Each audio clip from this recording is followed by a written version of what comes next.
Hare Krishna. Just give me a minute.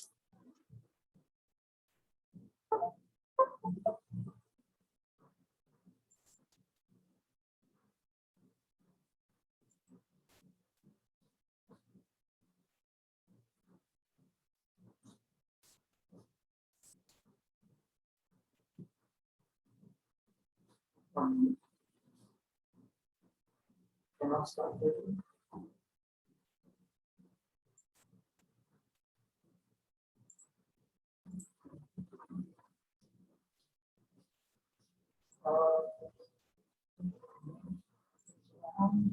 Why it can't start now?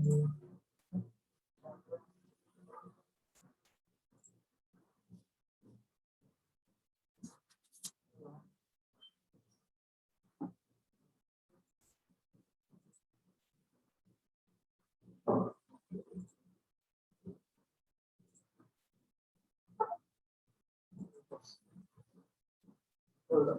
Just give me a few minutes. Something's wrong with my web camera.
All right. Sorry for this. Okay.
Okay. So this.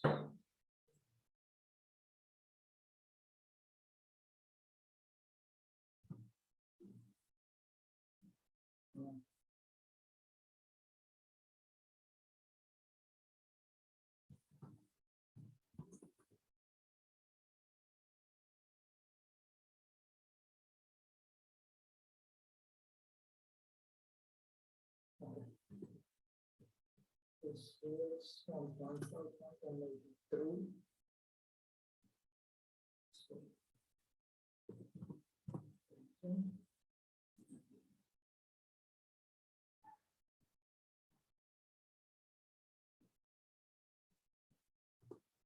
This.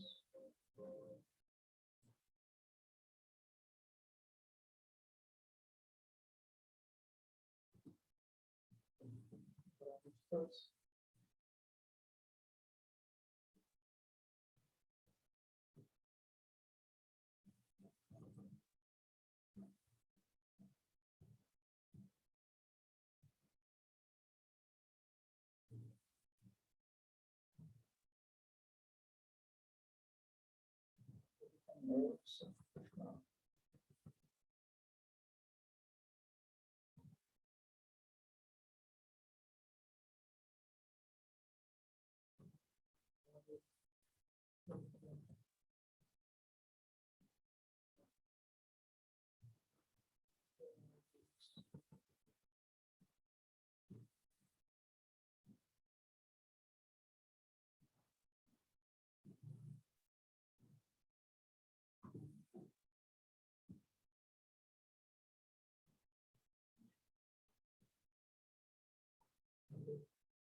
Okay, we are in the middle of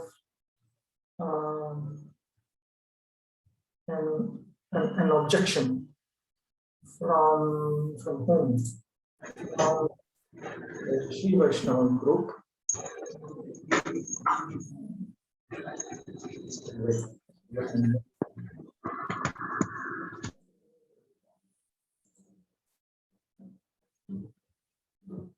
So, yeah.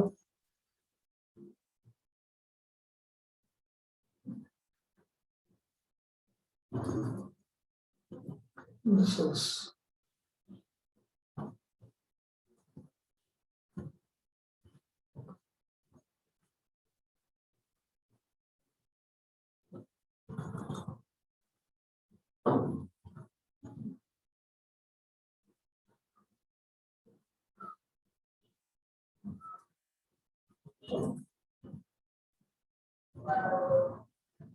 okay. Check it out another way.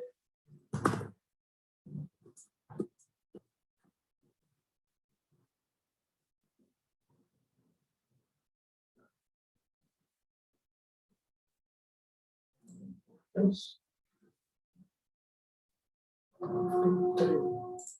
53. It's probably the same as here. Go up.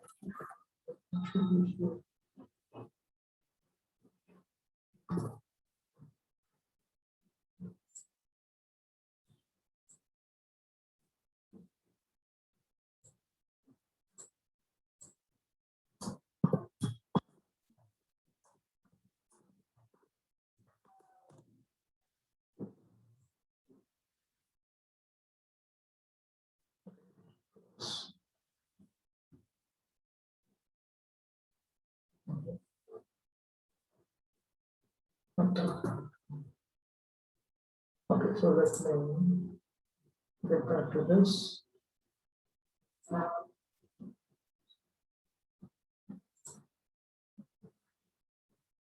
There is also this statement in the 10th canto: My dear Lord, who have shown great mercy to me, you appear just to fulfill the desires of your pure devotees, not to contain the conditioned souls. Although I directly see you, with my mind completely withdrawn from material affairs.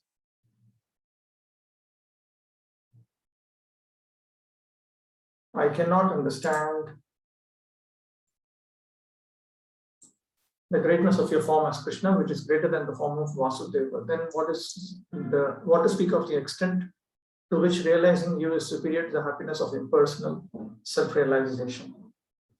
Okay, according to my schedule, I'm supposed to begin from text 183 to text 217 today, and 2 weeks off, so it should be starting with 183 here.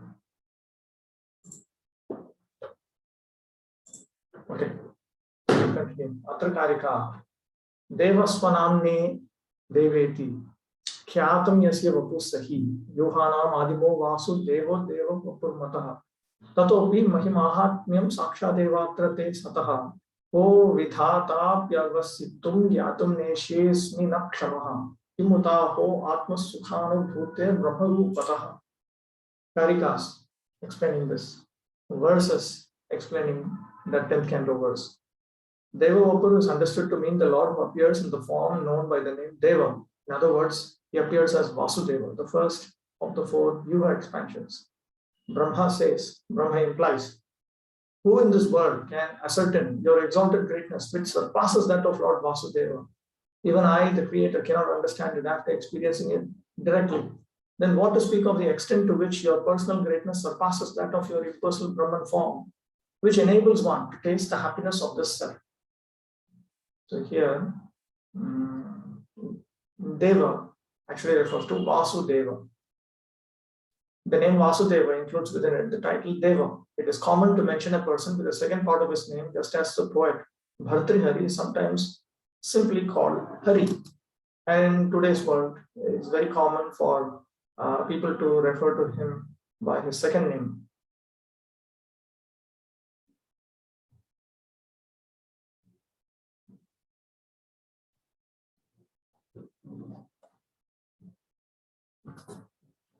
The words Kopi are normally understood to mean anyone, but Ka is also a name for Brahma. Thus, Srila Rupa explains Kopi in this verse as meaning even me, Brahma. The meaning of this verse is thus brought together by the logic of what to speak of. Nyune thike chakaimutyam trattan nyune bhaved yatha kaustubastu mahateja surya koti shatadapi ayam kim mudavattavyam pradipad diptiman iti. What to speak of logic? Compares something to lesser or greater things. An example of this logic used to compare something to lesser things. Since even billions of suns are outshone by the brilliantly effulgent Kaustubha, then what to speak of an ordinary lamp?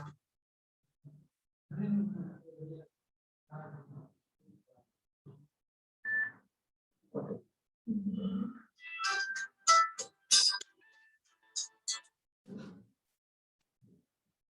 Vasudevadapi Krishnasya Mahimadigasche Tada Brahmata So Adhika Iti Kim Vaktavyam. If Krishna is superior to even Vasudeva, then it is naturally understood that he is superior to the impersonal Brahman and so on. Athadhike yathadvantai shakyo dipopi narditum sato martanda koti bhi samahkim mutakaustupaha. And the following is an example of what to speak of logic by comparison to something greater. Since even a lamp cannot be obstructed by shadows, then what to speak of the Kaustubha gem, which is equal to tens of millions of suns? Ato nyunadapi nyune aimutyam ihatustitam. Thus, in the verse under discussion, the what to speak of logic is used to compare one thing to something inferior, then to something even more inferior. Mayeva anugraho yasyeti anugraha bharo yataha. Mayeva bhito bhuyan apurvashcharya dharshana. Who have shown great mercy to me means that the full measure of your mercy has been bestowed on me due to my seeing these unprecedented wonders. So the context is In Vrindavan, Brahma saw Krishna had expanded himself into many cowherd boys and calves. He then saw them change into four-handed Vishnu forms, each worshipped by all the demigods in the 24 elements of creation. Brahma had never seen such a display of infinite opulence. Spechamayasya bhaktanam kamaya khila karmanam natu bhutam ayasyeti purushatvam cha khanditam, which appears by the desire of your own, means that all of his activities are performed to fulfill the desires of his devotees, whose body does not contain the conditioned souls, defeats the idea that he is the Purusha, since the Purusha is the supreme shelter of all conditioned jivas. That requires an explanation.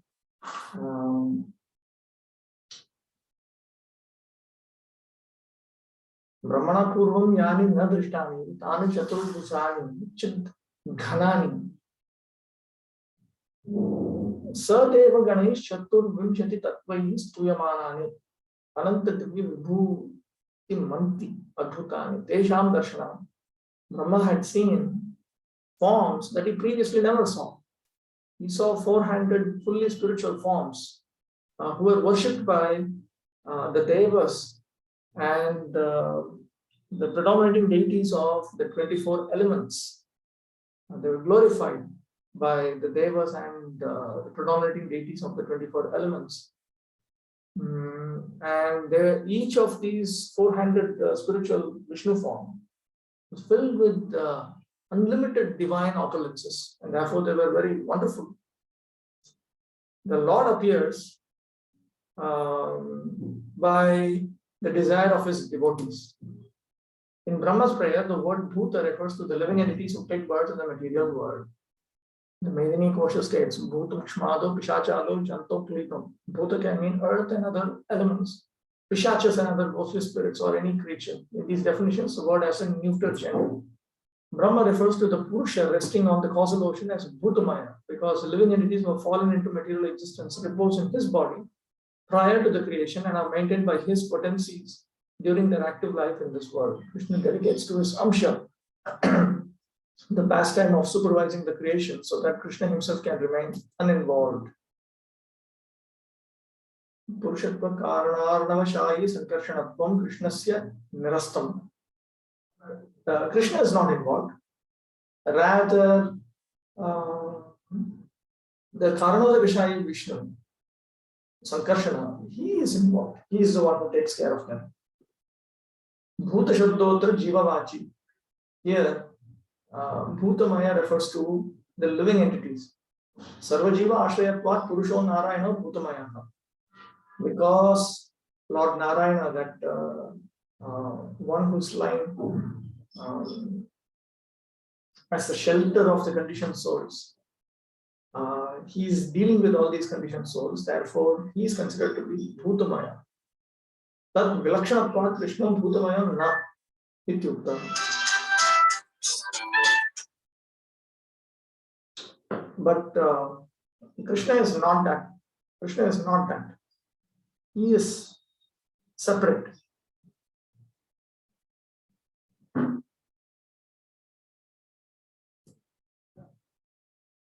Antarena niruddhena manase tyekatanata gyatum syan mahima chakyo yadyabhyebhir visheshanaihi gyatum tathapi neshe smityachintyashvarya todita.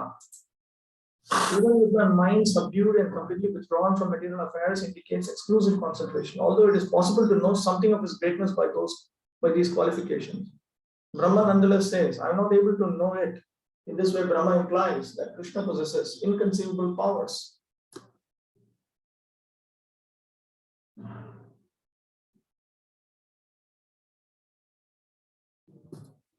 Brahma's wisdom is not only book knowledge, he is a great master of self-control. He can keenly focus his mind for understanding any subject. Ekatana means exclusively engaged without deviation. One might think, therefore, that Brahma's mind should be fit for understanding Krishna's glories, but Brahma says he cannot comprehend them. Thus, Brahma recognizes Krishna's glories to be achintya, beyond the mind's grasp. Janata Vasudeva cha Brahmataschadhikadikam Mahatmyam Krishnachandrasya Virinchena Samarthitam. Becoming thus aware, Brahma concludes that Sri Krishnachandra's greatness far exceeds that of both Lord Vasudeva and the impersonal Brahman.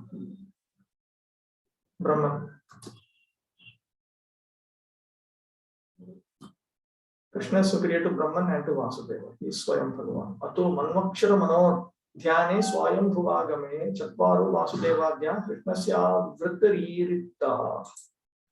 Therefore, the Swayambhuva Agama, in prescribing meditation on the 14th syllable mantra, depicts the members of the Chaturvyuha, the quadruple Vyuha, beginning with Vasudeva, among Krishna's entourage of expansion. So, that's very clear evidence that the Vasudeva, Santorsha, Aniruddha, Vasudeva, Santorsha, Pradyumna, Aniruddha, they are associates of Krishna. Yasmat Vasudevat apyathika Swayam Bhagavan eva Shri Krishna bhavati ityartha. Because Krishna is superior to Vasudeva, therefore Swayam Bhagavan is Shri Krishna.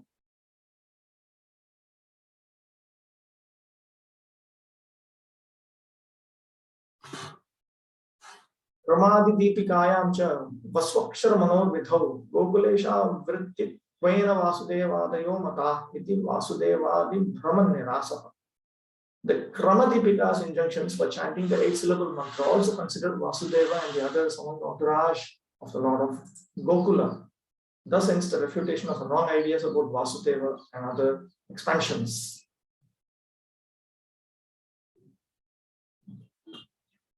There are 14 Manus in each day of Brahma and 8 Vasus among the principal demigods. Thus the words Manu and Vasu poetically represent the numbers 14 and 8. The Pancharatra Agamas are respected as authoritative scripture by Vaishnavas of the 4 orthodox Sampradayas. The Vaishnavas of the Madhva Gaudiya Sampradaya also accept the authority of the Kramadipika textbook on worship of Krishna written by Keshav Bhatta of the Nimbarka Sampradaya. It's famous Keshav Kashmiri.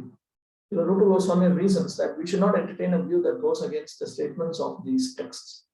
Nano Shrashtham Mukundasya Brahmato Yujate Katham Yad Brahma Shri Bhagavato Raikyameva Prasidhyate. Now he brings in a very important point of discussion. But someone may question, how can Mukunda be superior to Brahman, the impersonal Brahman? Everyone knows that Brahman and the divine personality of Godhead are one and the same.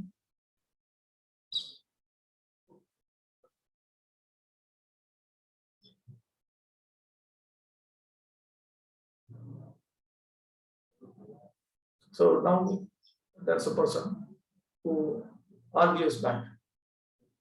Srila Rupa Goswami is presenting the objection of a person who cannot tolerate the statement that Krishna is superior to Brahman.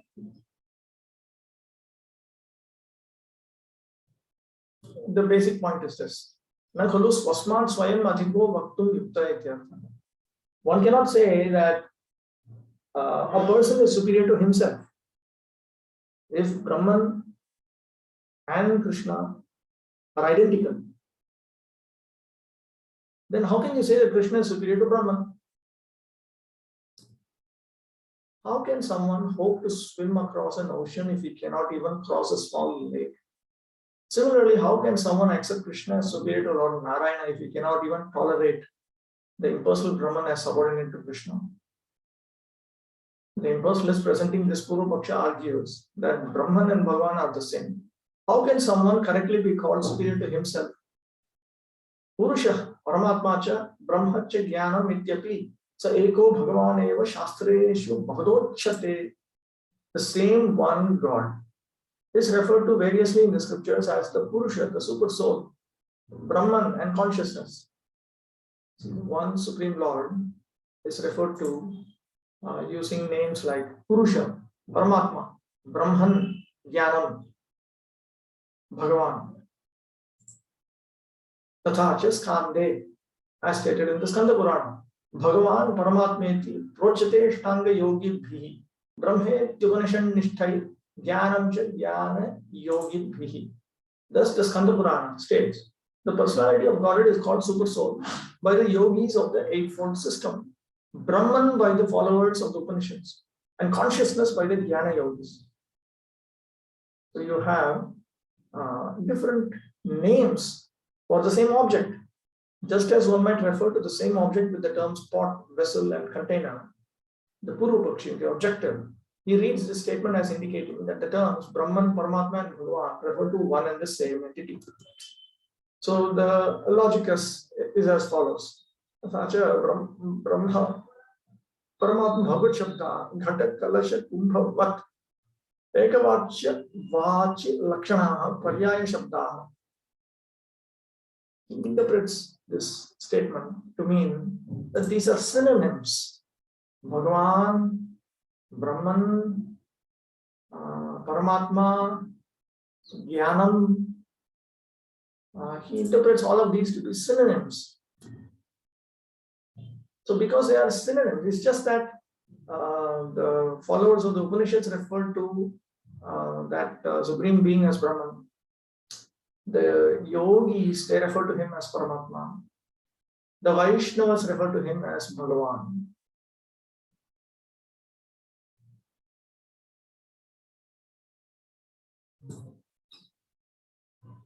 Shri Prathamecha, and also in the first canto of Srimad Bhagavatam, Vadanti tat tattvavidas tattvam jnanamadvayam brahmeti paramatmeti bhagavaniti shabdyate iti. In the first canto states, learned transcendentalists who know the absolute truth call this non-dual consciousness Brahman, Paramatma, or Bhagavan. Not here. Jnana. Technically speaking, Advaya Jnana. Advayam Jnana. Non-dual consciousness. That is one expression. Another expression, Brahman. Another expression, Paramatma. Another expression, Bhagavan. Tattvam. That's Tattvam simply means the truth, the absolute truth. So they refer to, according to the objector, this word simply means these are all simply synonyms. Synonyms. Okay. To help you understand what that implies, say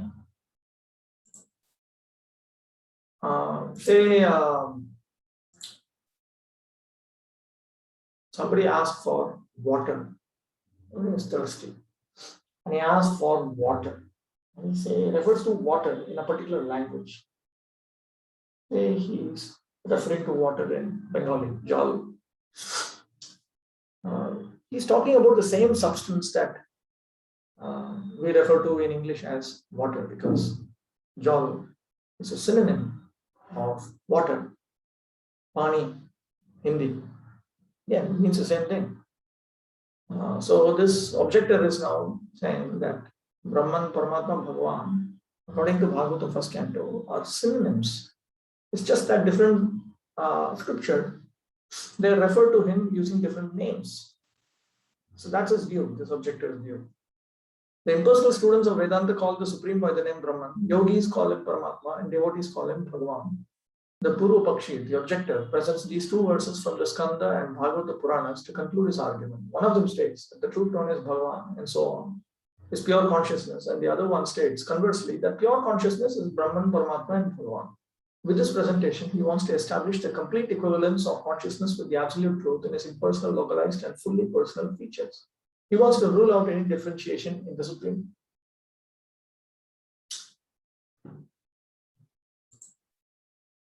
Satyamuktam Shnutatas Tritiye Kapilam Vachana. Yes, what you say is true, but now listen to Lord Kapila's words in the third canto.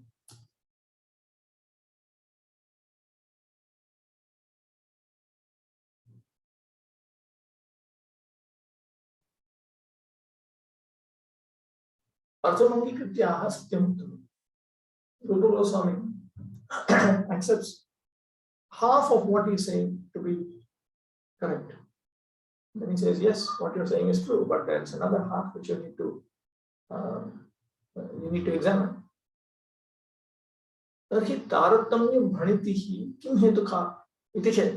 Why are you bringing in this hierarchy that Paramatma is superior to Brahman and that Bhagavan is superior to Paramatma? Tatra Trinu Tata iti. So Sri Rupa Goswami says, now listen, Taratamya Avedaka Vakyanam Sattvadeva. Because there are also statements which indicate that there's a hierarchy amongst the different objects that are referred to as Brahman, Paramatma, and Bhagavan. The first part of the response to the Purva Paksha, the objection, is that it is half correct. Brahman and Bhagavan are indeed different ways of looking at the same truth. Why then talk about degrees of superiority among these aspects? Because there are authoritative statements of scripture to that effect. For example, Lord Kapila speaks the following in Srimad Bhagavatam, Yatha, Yathendriyai Hrutak Dwaraya, Artho Bahuguna Shrayah, Ekonane Yete Tadvad, Bhagavan Shastravatmabhihi. A single object is appreciated differently by different senses due to its having different qualities. Similarly, the Supreme Personality of Godhead is one, but according to different scriptural explanations, he appears to be different.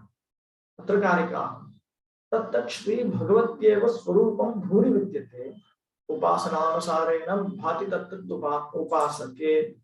Some karikas explaining this. The essential character of the personality of Godhead has many facets, and thus he appears differently to various seekers of the truth according to their individual methods of realization.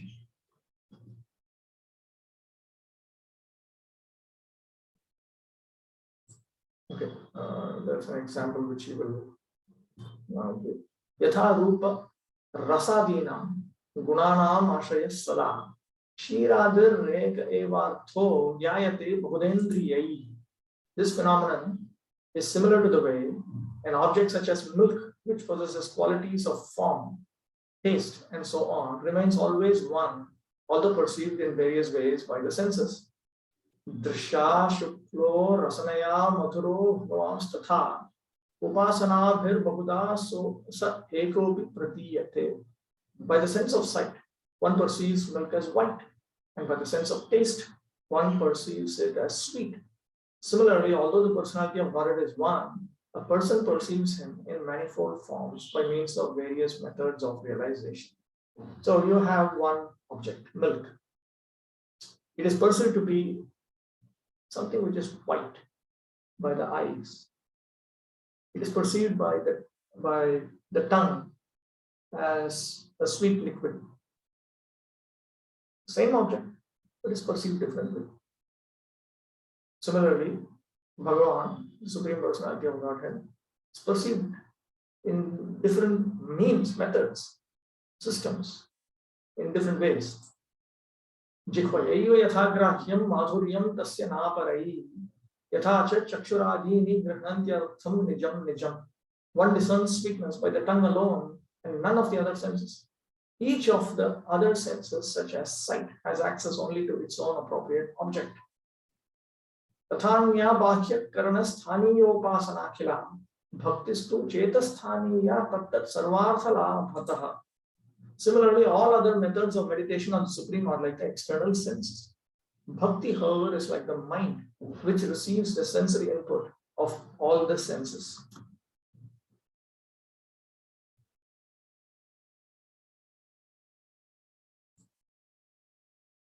Tathacha ya upasakaha tad gunam grahitum na shaknoti sa eva tam guninam api nirgunam bhanati.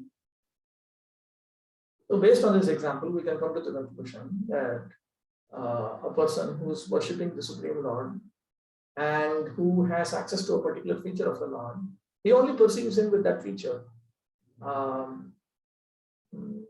Similarly, he may be perceived as being attributeless, even though he possesses attributes, because he is using a limited method of perceiving the absolute truth. Yatha chakshur dubdham shuklameva grihnati natu madhuram. Just like the eye, just like the eyes. The eyes only perceive the milk as something white. The eyes don't perceive the sweet liquid nature, the sweetness of milk. Yathacha rasana madhurameva grihnati natu shuklamiti. And just like the tongue, it only perceives milk as a sweet liquid, as something sweet. It does not perceive it as something white.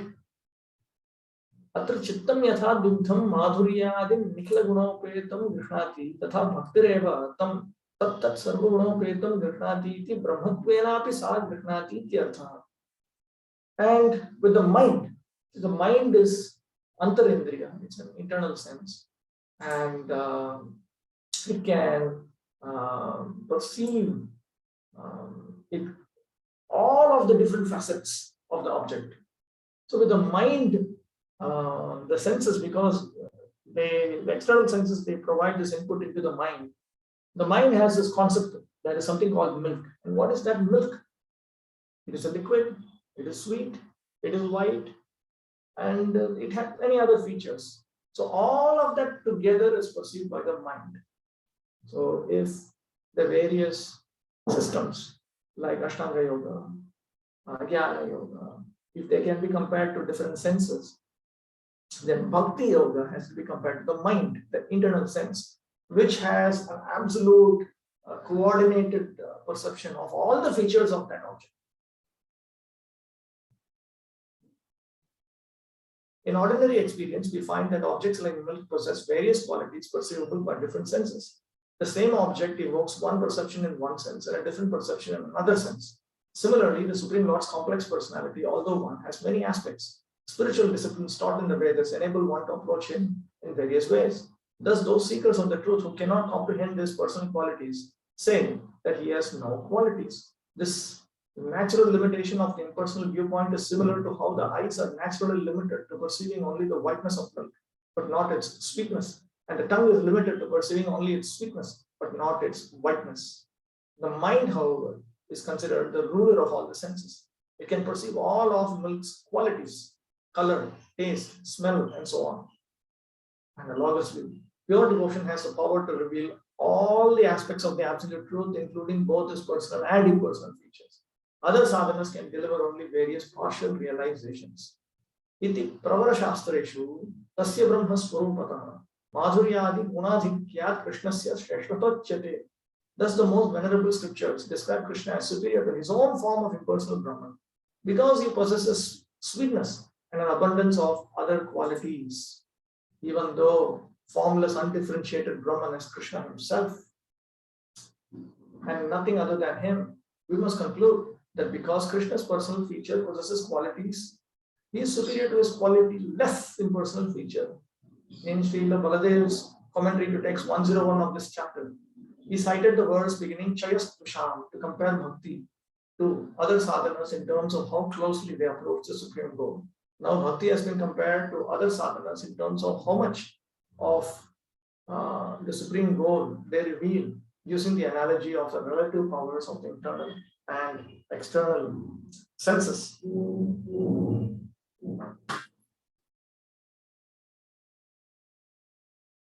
Yadyapi agृहीत गुणकः Krishna एव ब्रह्मेति न वस्तु भेदः तथापि निर्भात गुणत्वात् अनिर्भात गुणत्वाभ्यां तारतम्यम् अवर्जनीयम् इति तद् गुणिभिः सिद्ध्यत्येव. Only difference is when you perceive Krishna, but you don't perceive his variegated features, then you are only perceiving his existence. Basically, that's all. You're not able to perceive his variegated features. Then there are the bhakti yogis who perceive his existence along with his variegated features.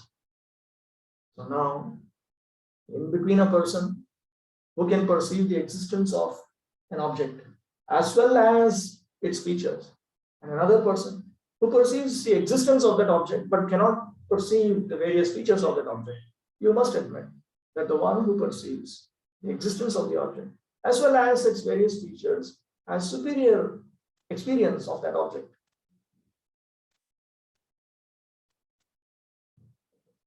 The other point is already come out here.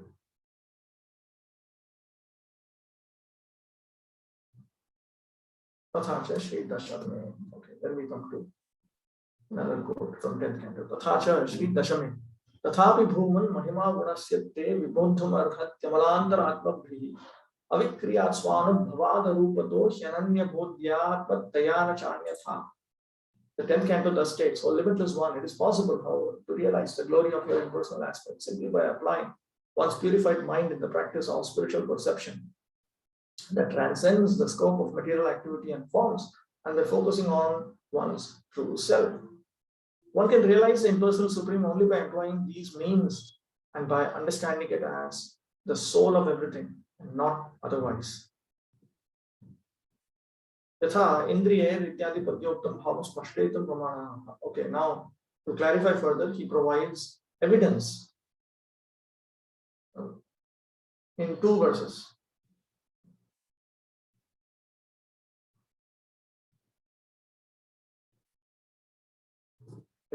Srila Baladeva Vidyabhushan explains in his commentary that this verse and the following one from Brahma's prayers to Lord Krishna further clarify Lord Kapila's statement cited above. Brahma is saying to Krishna, "O limitless one, you have aspects with qualities and aspects without qualities.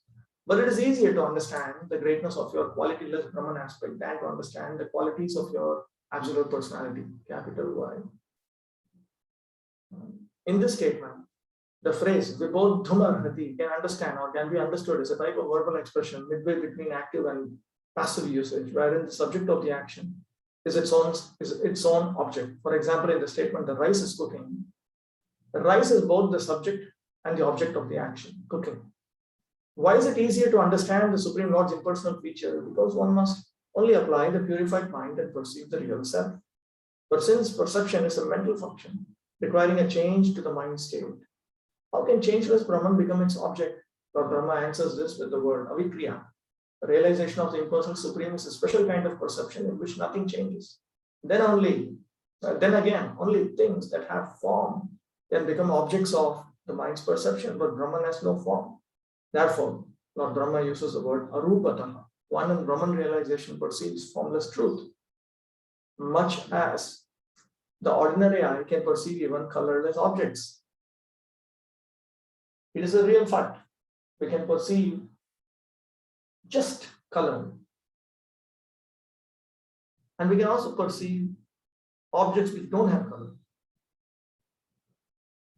In conclusion, Lord Brahma says, Ananya Bodhyatmaya, one can realize Brahman by the self-revealing nature of Brahman itself. And he says, Nachanyatha, there is no other way to understand the impersonal Supreme. In other words, when one's mind is correctly disposed, Brahman reveals itself.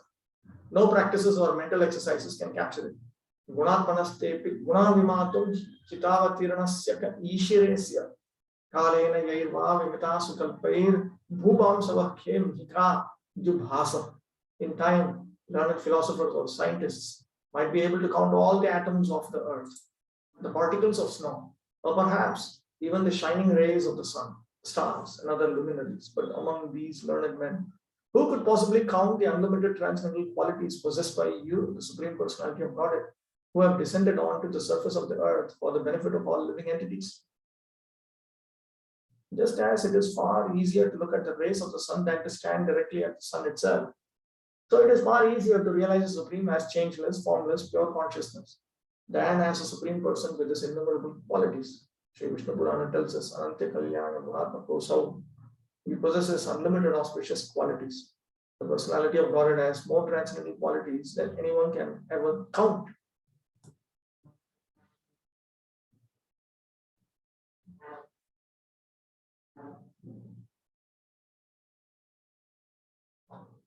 That the English commentary is straight coming from the Sanskrit commentary. Okay. Sagunasya taru bodhas dushaka ityaha. It's more difficult to realize the Supreme Lord with the spiritual features. And we are talking of features which are intrinsically the Lord's features. We are not talking of extrinsic features, intrinsic features. Guna, Sarvagya, Sarvaishwarya, Sauharya, Karunya, Saundarya, Madhurya, Lavanya, Vichitra, Ananta, Vibhutitvadim, Asankhyata. We are talking about the innumerable qualities of the Lord. We are talking of qualities like His omniscience, His all-knowing nature, His nature of controlling everything, His feature of being a well-wisher to everyone, the feature of His being compassionate to everyone, His beauty, His sweetness, it is His charm, His possession of a variety of unlimited opulences, and so on. Vimatam, Sankyatam, Shire. Whoever has been able to measure these innumerable attributes, na kepi, nobody. Bhava Padma Dayopi. neither Lord Shiva nor Brahma and so on. That Sankhyane Samarthana, none of them are capable of counting these qualities.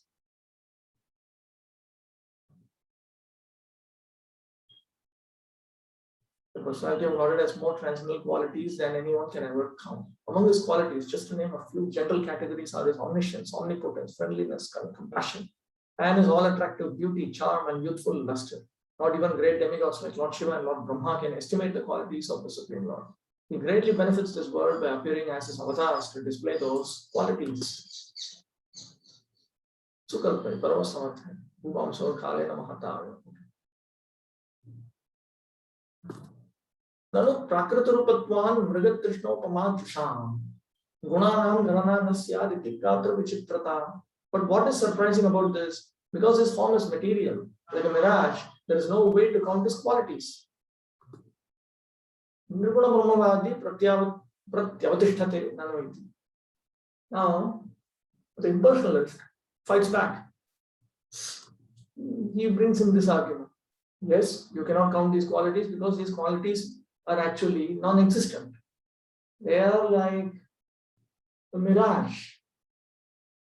In a desert, sometimes you see a mirage.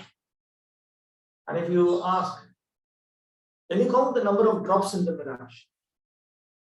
You cannot, because it doesn't exist.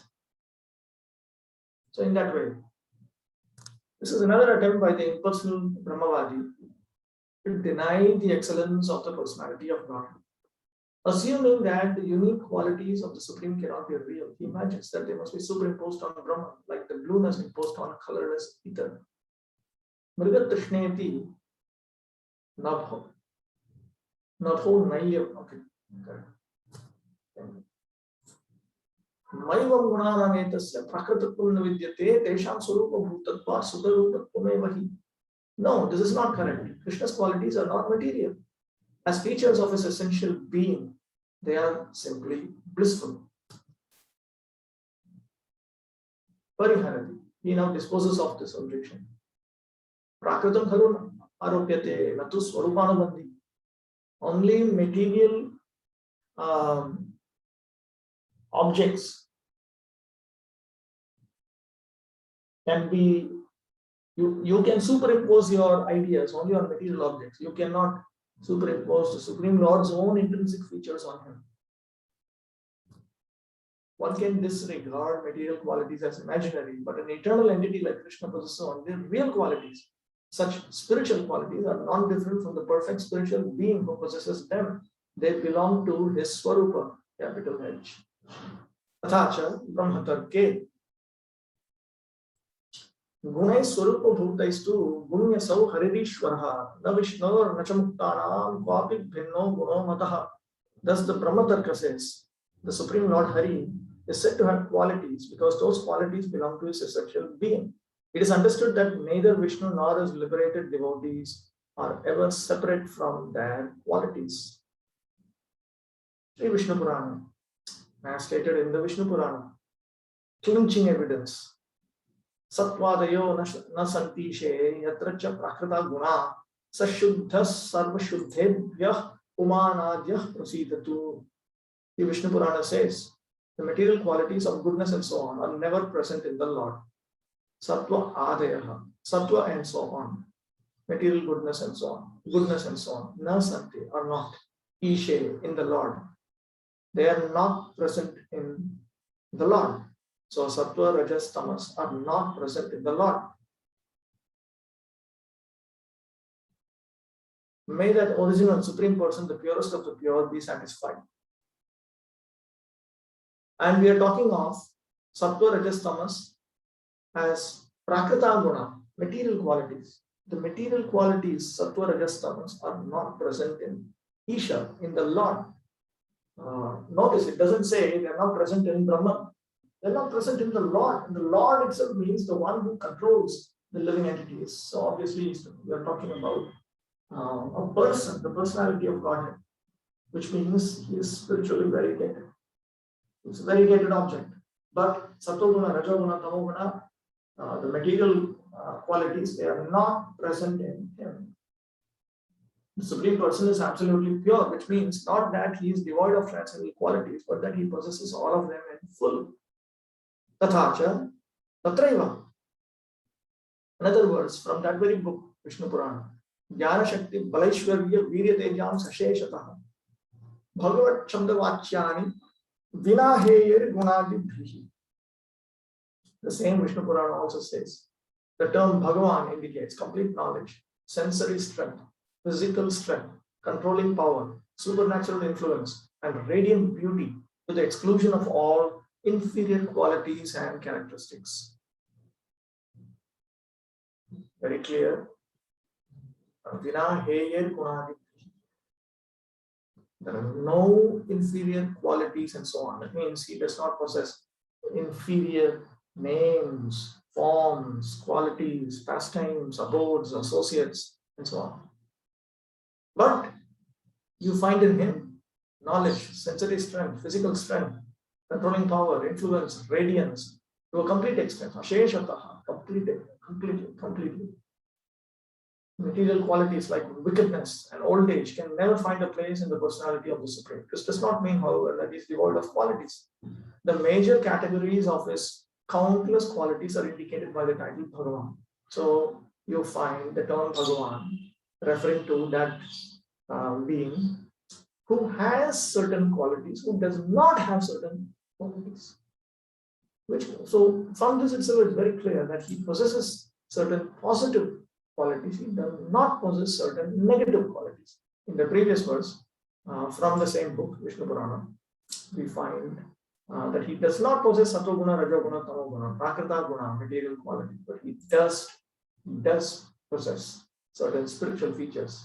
Now, these cannot be effects of Sattva-guna, Rajo-guna, Tamo-guna. These have to be accepted as being completely spiritual. And this verse very clearly says there are no inferior qualities. Now, Heyeike has been translated as inferior. It literally means that which is meant to be given up. Anything which a person is seeking, there are many things which are meant to be given up by those who seek liberation from material existence. Lust, anger, greed, pride, envy, delusion. None of these are found in Krishna. They simply don't exist in him. Padme cha. Yoso nirguna ityukta shastreshu jagadishvaraha prakrite heya samyukte gunayathinatvam uchyate. And the Padma Purana says, when scriptures describe the Lord of the universe as devoid of qualities, they mean he has no material qualities like those belonging to inferior objects. Very explicit statement from Padma Purana. Very clearly it says that whenever in the scriptures the Lord of the universe is described as nirguna, having no features, then it is understood that he is devoid of qualities which are meant to be given up, material qualities which are meant to be given up, inferior material qualities. Very clear. Sri Prathame, in the sacred first canto of Bhagavatam, Ime chanye cha bhagavan nityayatra mahaguna prathya mahattumicchadbir na vyantismakar hichat iti. And the first canto says, O great soul, these and other exalted eternal qualities sought by persons who desire greatness are never separated from him.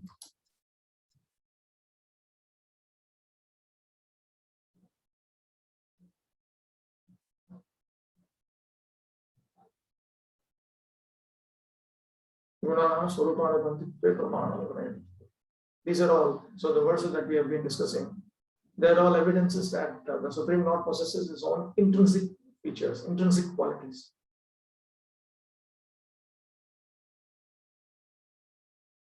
And the Supreme Absolute Truth does not possess any material features.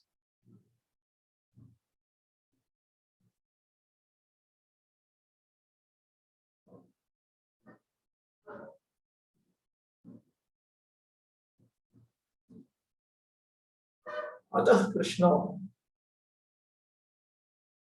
Okay, the Supreme Lord's personal qualities are described here as both Nitya, eternal, and Mahan, great. They therefore cannot be material, which confirms that they belong to his Swarupa, his essential nature.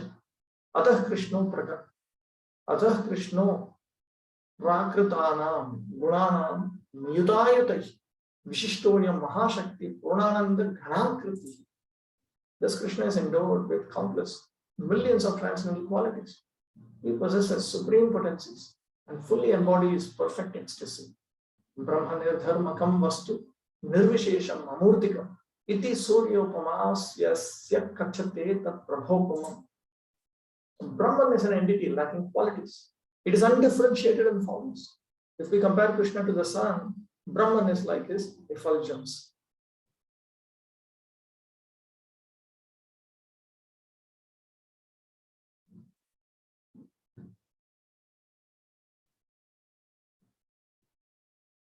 So then should we stop all discussion about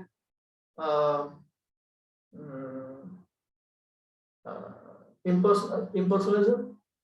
No, because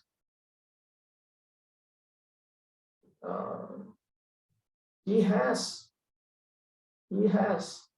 transcendental qualities. But then Nanu Brahmaswarupam Jnanamatram Pachyate Tat Khalu Vipra Putra Anayana Prasange Harivamshe Parthena Prakashamayam Anubhutam Uttam Iti Chet. Why can't we say that undifferentiated consciousness, non-dual consciousness in the form of impersonal Brahman, we come across this in the scripture. It has been experienced as existing by the son of Pritha in Harivamsha. When Krishna had to bring the son of Vipra, Brahmana. Someone might object, but we read in the scriptures that the Swarupa of Brahman is pure consciousness. Does Sri Harivamsha not recount that when Arjuna and Krishna traveled outside the universe to retrieve the sons of a Brahmana, Arjuna saw Brahman as pure light? Srila Rupa Goswami replies to this objection by specifying the nature of Brahman. Brahman is nirdharmaka, without perceivable qualities like taste and color. Unlike matter, it is nirvishesha, not separated into distinct elements like earth and water, and it is amurtika, formless. As such, the relationship of Brahman to the original Supreme resembles the relationship of sun rays to the sun. As from a distance one might see sage Narada as a mass of light. In general, everyone sees the sun as a fiery globe. Only a few of the sun's worshippers see him as a god mounted on a wonderful chariot. Those who are motivated by the pursuit of knowledge are like ordinary people observing the sun. They see the Supreme Soul as a mass of pure consciousness. But those who strive for pure devotion are like the few successful sun worshippers, for they realize the personal form behind the mass of pure consciousness. Brahman and Bhagavan are certainly not two separate realities, but the Brahman conception is far superior to that of Brahman, meaning the Brahman conception, because through his personality, the Supreme reveals his all-attractive sweetness and other qualities. Krishna consciousness is undoubtedly more complete than Brahman consciousness.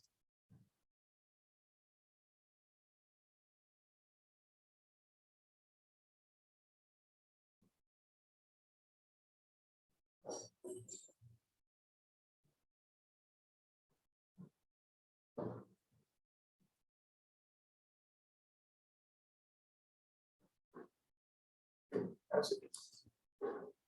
Tatha cha Shri Gitasu, and as stated in Shri Bhagavad Gita,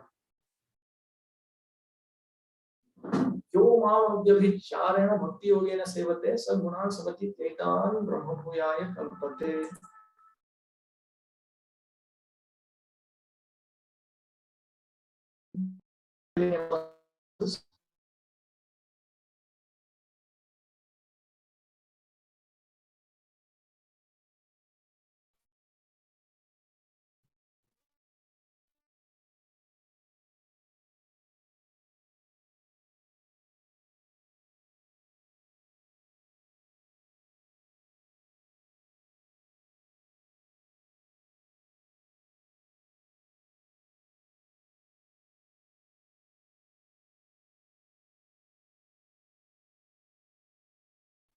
it was previously stated that Bhakti Yoga can be compared to the internal organ, the mind, and the other systems of realization, spiritual realization, are compared to the external senses, which can only perceive specific aspects of the Supreme.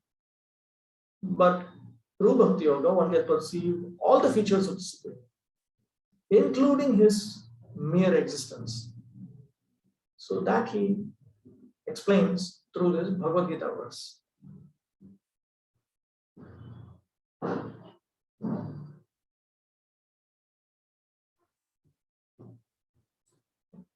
This and the following words appear as verses 26 and 27 in chapter 14 of Sri Bhagavad Gita, text 200 to 204 above. Compared the relationship between Brahman realization and Bhagwan realization to the relationship between perception by the senses and perception by the mind. Just as the mind amalgamates the partial input of each sense into a complete image of perception, so Bhakti Yoga includes Brahman realization and all other partial ways of understanding. In this verse and the next, Sri Krishna explains that one who faithfully worships him earns promotion to the level of Brahman. Although impersonalists may presume that this Brahman status is undifferentiated oneness with formless infinity of divine light, the Vedas and Krishna himself have a different idea. They consider it the state of becoming qualitatively one with the Supreme.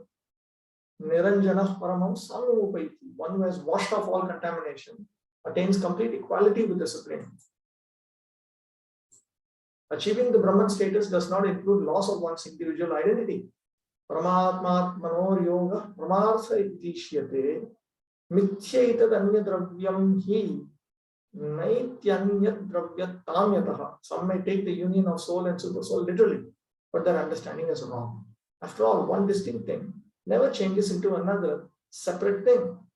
The infinitesimal soul can never attain the identity of the infinite supreme soul.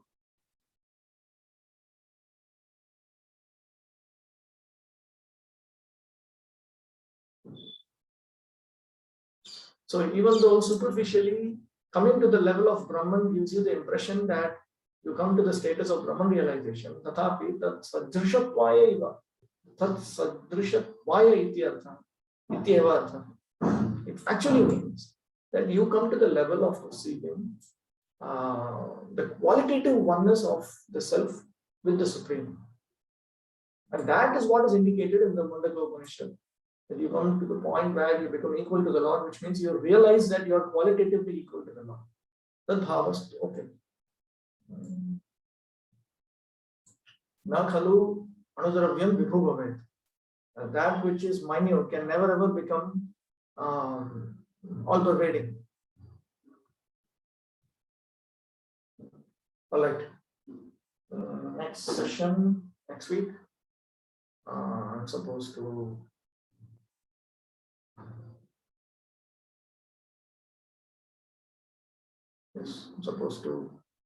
start from text 218 up to 238.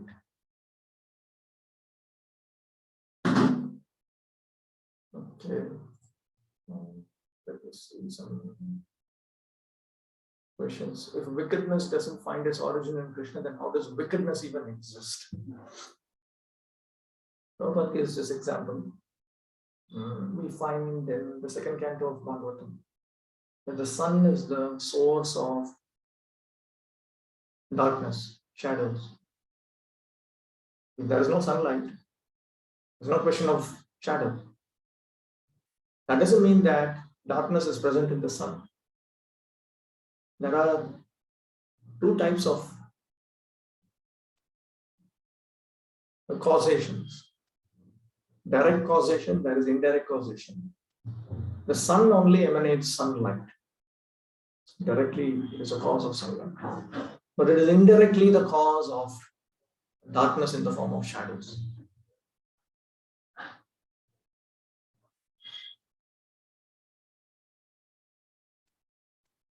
And that can be understood through the quality of Janmadhyasya. In that sense, he's a source of everything, but he's not the direct cause of everything. In that sense, you can say lust, anger, greed, and so on is found in him. But in him, They are found in full purity. Full purity. Therefore, that was that scriptural statement where the 18 great defects are not found in Krishna. There are 18 great defects. Ashtadasha Mahadosha. They are not found in Krishna. You do not find lust which gives pain. That's one of the 18 defects. It's not found in Krishna. Spiritual. It just appears to be lusty. It's not the lust that we think about at all. Okay, any questions? If you have any questions, please raise your hand. Otherwise, I won't know. Just give me a minute. Wait a minute. 1 minute. Prem goes in the group. Hare Krishna, Dandavad Pranam. Pranam. Prabhuji, can you see text 189, please? I have a doubt on that. 189. Let me go back.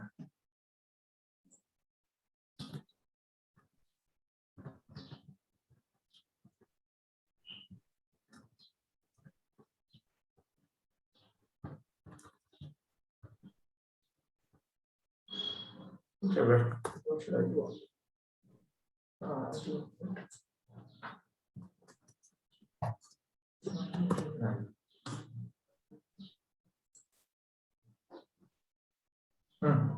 Okay. The translation. In the translation, the second sentence, whose body does not contain conditioned souls, defeats the idea that is Purusha. I could not understand this sentence. Can you explain that? The Mahavishnu contains the conditioned souls. He is the shelter of the conditioned souls. Krishna Swayam Bhagavan, he does not directly give shelter to the conditioned souls. He expands himself into Mahavishnu for that purpose. So, because the conditioned souls are sheltered by Mahavishnu, not Krishna. Krishna is not said to be Bhutamaya, that which comprises he who has a body that comprises the created beings. Rather, it is the Mahavishnu, one of the Paramatmas. His body comprises the created beings. That is the point. So what he is saying is that that means Krishna is not Purusha. Is it correct? Have I understood it correct? Yes, Krishna is Swayam Bhagavan. He is the original person. Okay. He expands himself into Karmakshay Vishnu, Advakshay Vishnu, and Kshirodakshay Vishnu to do all these things, dealing with the conditioned souls. Okay, thank you. Anything else?